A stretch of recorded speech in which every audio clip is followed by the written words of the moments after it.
और लोगों ने उसे कबूल नहीं किया। उसके दिल में एक ख्वाहिश थी कि जब मैं अपने घर में जाऊंगा मुझे हार डाले जाएंगे, फूल निशावर किए जाएंगे, क्योंकि मैं बहुत बड़ा आदमी बन गया हूं। लोगों की नजर में मैं बहुत बड़ा नबी हूं और मैं बहुत सारे मौजज़ात करता हूं। मेरे जैसा अगर छोटा सा एक खादम कहीं पे जाता है तो लोग उसकी बड़ी तारीफ करते हैं और हार पहनाते और फूल निशावर करते हैं और दिल खुशी से भर जाता है कि लोग कितनी मोहब्बत करते हैं।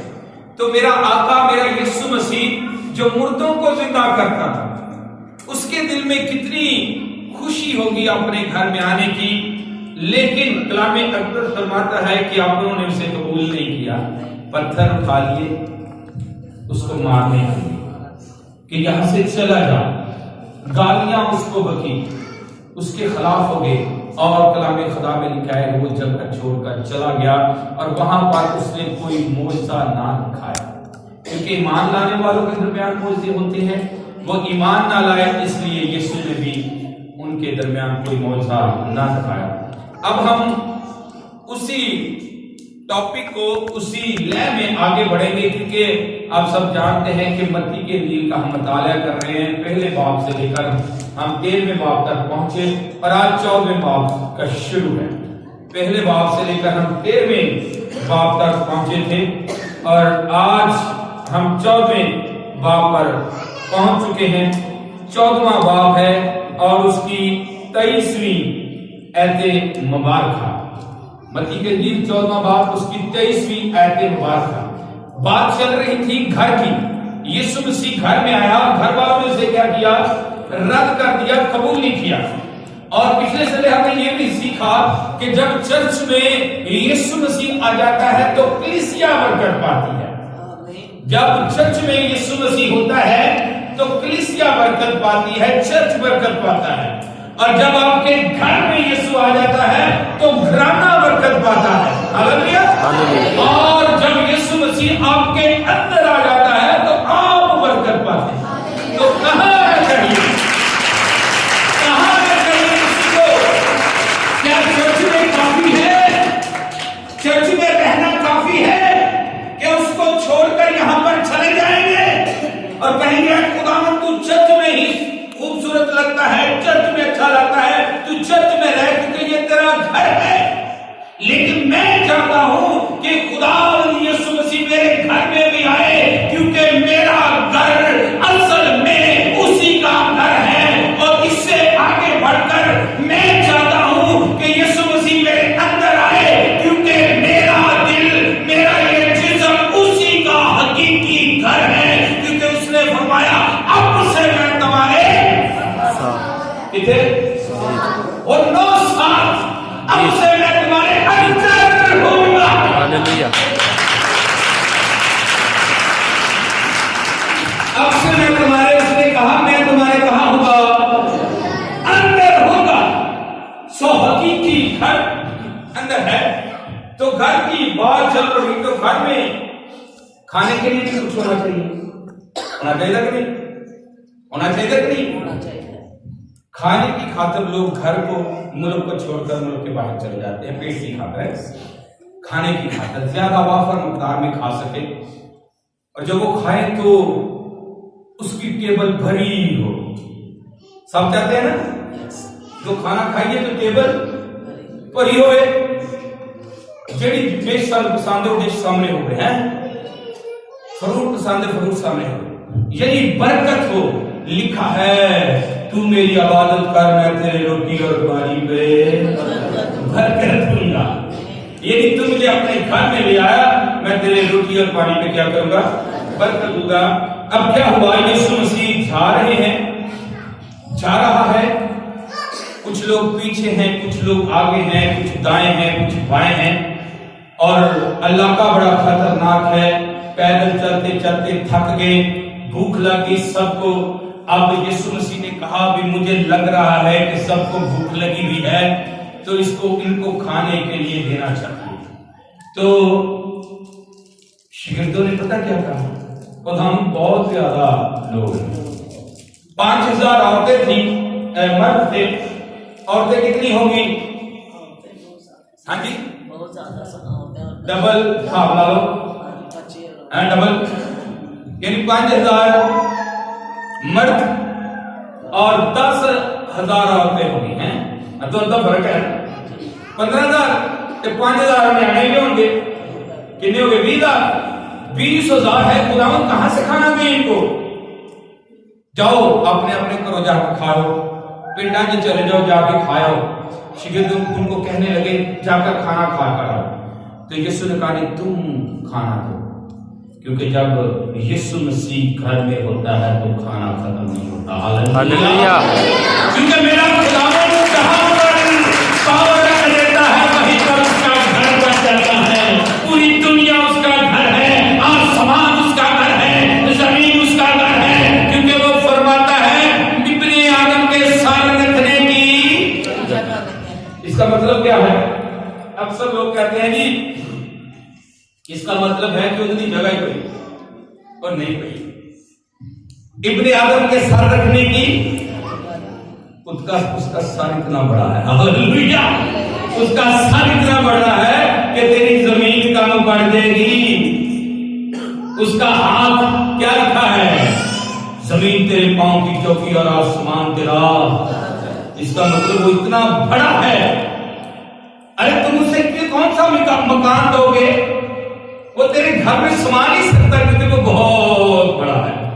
जहां पर मेरा आका होता है वो उसका घर होता है। यीशु ने कहा खाने को खुद ही दो, खुद ही दो। तो डरते डरते बोला है, कहने लगे खुदावन कुछ भी नहीं है। एक बच्चा है जी, उसके कोल 5 रोटियां रखी है, 2 मछलियां हैं। एक बच्चा है उसके पास 5 रोटियां 2 मछलियां हैं। सो वो लेकर आए, यीशु ने कहा लेकर आओ। बच्चे को पास लाया था। बच्चा भी डरता डरता सहमे यीशु के पास आया और कहने लगा खुदावन यही है। यीशु ने उसे बरकत दी और कलाम खुदा में लिखा है वो भर गई। 5,000 मर्द और 20,000 लोगों ने, टोटल 20,000 लोगों ने खाए और 12 टोकरे कितने? 12 टोकरे बच गए। इसका मतलब पता क्या है? इसका मतलब पता क्या है? 12 टोकरे बच गए, 5 रोटियां और कितनी मछलियां थी? 2। यानी आपके घर में अगर यीशु मसीह है, 5 दिन का आटा, 2 दिन का सालन, पूरा साल खा सकते हैं। हालेलुया। इसका मतलब ये है, यानी उठे थे 20,000 लोग सी ना, घर में कितने लोग होंगे ने? बहुत 7, साढ़े घर में 6 ने हैं, 12 तो फिर कमाने वाले भी बहुत होंगे। यानी एक कमाने वाला तो 3-4 जी घर में है, तो 3-4 जियां के हिसाब ना ला लो, 20 नाल जरब दे लो, कितने दिन बन गए? हालेलुया।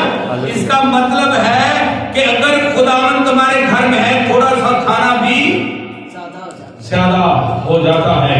और फिर यीशु मसीह ने जब ये सारी तालीम दी कि मैं तुम्हारे साथ हूं, मुझे अपने साथ रखना, मुझे अपने घर में रखना, मुझे अपने साथ रखना, तो किसी चीज की कमी नहीं आएगी। इसके बाद यीशु मसीह ने ये सारी तालीम देने के बाद यीशु ने अपने शागिर्दों को चेक किया। कैसे? जरा पढ़ दीजिए। और उसने फौरन शागिर्दों को मजबूर किया। उसने फौरन शागिर्दों को क्या किया? मजबूर किया, फोर्स किया। मेरा खुदा कभी किसी को फोर्स नहीं करता, कभी किसी को मजबूर नहीं करता। वो मजबूर नहीं करता कि कोई उस पर ईमान ले आए। वो अपने कामों से जाना जाता है और लोग खुद ब खुद मजबूर हो जाते हैं। लोग कहते हैं बाइबल बदल गई है, मैं कहता हूं बाइबल बदला देती है। Hallelujah, hallelujah. ये बदला देती है। जब कोई इसको पढ़ता है, उसको सीखता है, समझ जाता है, वो खुद ब खुद बदल जाता है। यीशु किसी को मजबूर नहीं करता। लेकिन यहां पर लिखा है दूसरे ने मजबूर किया। किस काम के लिए मजबूर किया? हाँ जी, कश्ती में सवार होकर उससे पहले पार चले जाएं। कश्ती में सवार होकर उससे पहले क्या कहां चले जाए? पार चले जाएं। यीशु ये सिखाना चाहता है कि उसके बगैर आप पार नहीं जा सकते। आओ पार चले।